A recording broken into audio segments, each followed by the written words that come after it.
نحمدہ و نصلی علی رسولہ الکریم اما بعد فاعوذ باللہ من الشیطان الرجیم بسم اللہ الرحمن الرحیم۔ شروع اللہ کے نام سے جو بڑا مہربان نہایت رحم کرنے والا ہے۔ ناصر آفیشیل کے ساتھ میں حاضر ہوں۔ آج کا عنوان ہے دعوت کا طریقہ، وہ طریقہ جو اللہ کے نبی صلی اللہ علیہ وسلم نے بتلایا، آج ہم آپ کو بتائیں گے۔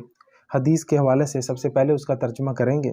تم اپنے رب کے راستے کی طرف بلاؤ، دنائی سے اور اچھی نصیحت سے، اور ان سے ایسے طریقے سے بحث کرو جو سب سے بہتر ہو۔ اللہ کے نبی صلی اللہ علیہ وسلم کی یہ حدیث ہے۔ جب صحابہ کو تبلیغ کے لیے کہا گیا کہ میرے راستے میں جو ہے اللہ کے راستے میں نکلو اور وہ راستہ اپناؤ جو میں نے اپنایا ہے، اللہ کے نبی صلی اللہ علیہ وسلم نے بہترین ایک طریقہ، ایک تدریس، ایک عمل بتایا جو صحابہ کو، اور وہی طریقہ ہم پر بھی لاگو ہوتا ہے کہ ہم کس طرح جو ہے دوسرے لوگوں کو قائل کریں اسلام کے لیے۔ اسلام کی دعوت دینا سب سے بڑی عظیم دعوت ہے اور سب سے بڑا عظیم کام ہے۔ وہ کام جو اللہ کے نبی صلی اللہ علیہ وسلم نے کیا، جو 1,24,000 پیغمبروں نے کیا۔ لہٰذا اللہ کے نبی صلی اللہ علیہ وسلم کی حدیث کے مطابق سب سے اچھی نصیحت، سب سے اچھا طریقہ، آپ کا وے آف ٹاکنگ، آپ کا بات کرنے کا طریقہ ایک اچھا انداز ہونا چاہیے، ایک اچھا اور عمدہ طریقہ ہونا چاہیے۔ وہ طریقہ جو سب سے آپ کو اچھا لگے دوسروں کو قائل کرنے کے لیے، دین کے حق سچ پر چلنے کے لیے آپ کو خود اس کا مطالعہ کرنا پڑے گا۔ کسی کو تبلیغ کرنے سے پہلے آپ کے لیے یہ ضروری ہے کہ آپ اس کا مکمل نالج رکھیں، آپ کو اس کا مکمل علم رکھیں، کیونکہ پھر ہی آپ کسی کو جو ہے قائل کر سکتے ہیں۔ اور ساتھ ساتھ علم کے ساتھ ساتھ عمل بھی لازمی ہے۔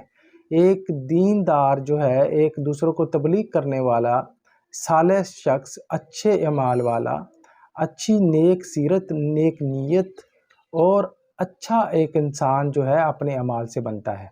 اور وہ جو جب لوگوں کو بتائے گا سیدھا راستہ، اللہ کا راستہ، اللہ کے نبی صلی اللہ علیہ وسلم کا راستہ، تو وہ تبھی ممکن ہے جب وہ خود سیدھے راستے پر ہوگا، وہ خود عمل کرے گا، وہ خود باعمل ہوگا۔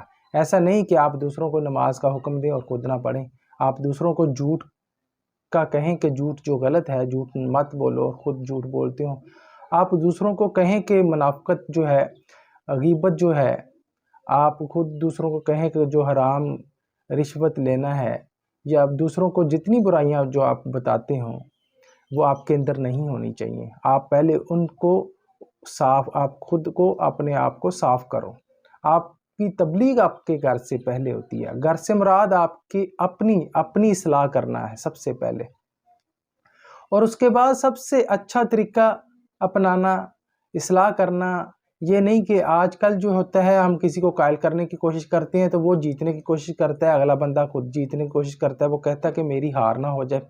بات ہار اور جیت کی نہیں ہے، بات یہ ہے کہ جہاں پر انسان کو لگے کہ میں غلطی پر ہوں اسے تسلیم کرنا چاہیے، اور جہاں پر دوسرا انسان حق اور سچ پر ہے اس کے ساتھ اس کو ماننا چاہیے، دل کے ساتھ تسلیم کرنا چاہیے۔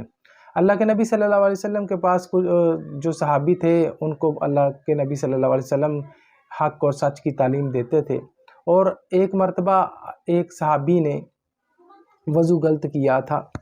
اس کو یہ نہیں کہا کہ آپ نے وضو غلط کیا، اس کو یہ کہا کہ آپ دیکھو میں وضو کیسے کرتا ہوں۔ تو اس صحابی نے جو ہے دیکھا تو اس کو خود ہی محسوس ہوا کہ ہاں میں وضو جو ہے غلط کر رہا ہوں۔ تو یہ صحابہ جو ہے آپس میں ایک دوسرے کو سمجھاتے تھے، کہ ایک دوسرے کی اصلاح کرتے تھے، تو یہ نہیں کہتے تھے کہ تم غلط کر رہے ہو۔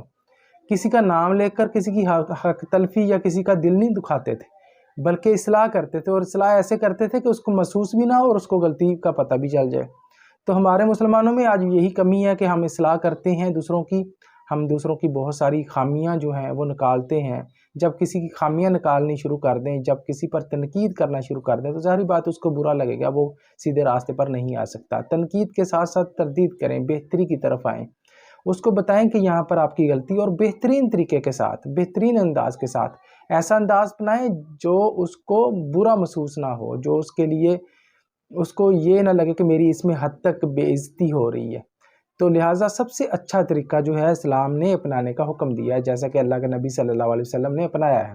اللہ کے نبی صلی اللہ علیہ وسلم طائف کے لوگوں کے لیے تبلیغ کرنے کے لیے گئے، طائف کے لوگوں نے آپ کو پتھر مارے، آپ کہ دیندان مبارک شہید ہوئے، آپ کا جو ہے جوتا خون سے لبریز ہو گیا۔ اسی طرح ایک بڑھیا عورت جو تھی، آپ جب گزرتے تھے تو آپ پر جو ہے کوڑا کرکٹ پھینک دیتی تھی۔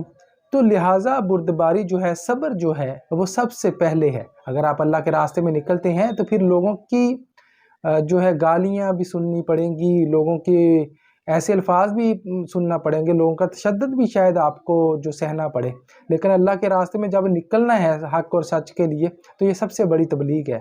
جیسے کہ اللہ کے نبی صلی اللہ علیہ وسلم نکلے، صحابہ نکلے تو ان کو بہت سارے کٹھن راستوں کا سامنا کرنا پڑا۔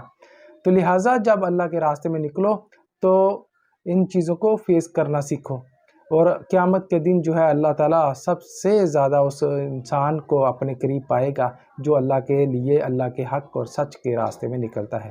لہٰذا آج کی یہ ویڈیو اتنی ہی کافی ہے، اور میری دعا ہے اللہ تعالیٰ ہمیں حق اور سچ پر چلنے کی توفیق عطا فرمائے۔ آمین ثم آمین۔